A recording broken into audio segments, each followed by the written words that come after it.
Today we're testing out the charging system on this vehicle. This is a 99 Tahoe. It has a fair number of aftermarket electrical loads on its system. It's got an upgraded AC system, it's got fuel injection, and it has an aftermarket stereo with an amplifier.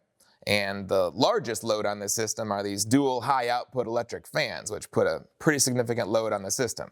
We want to make sure that this vehicle's alternator is keeping up with those demands. So what we're going to do is we're going to start it up and we're going to check for a system voltage between 13.5 and 15 volts. Then we are going to turn on every electrical load this vehicle has, and I've wired it up to bring these electric fans on to high to simulate the maximum possible electrical load.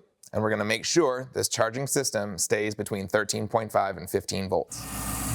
All right, with the vehicle running, we've got a electrical system voltage of 14.5 volts roughly. So we're going to start adding electrical loads. Turn on the headlights, then turn on the stereo, turn on the AC. All right, and I'm going to go ahead and simulate the electric fans coming on first low and then high. Well, there's low, here's high. And now you can see that the system voltage just dropped down to 12.5 volts. So we'll go ahead and bring the RPMs up. And with the RPMs up, the system voltage comes back up to 13.8, 13.9, somewhere in there, which is still adequate for charging. It's highly unlikely that your vehicle is going to be sitting at idle with every electrical load, including the electric fans on. But this vehicle's alternator is keeping up with it. Now cut her off.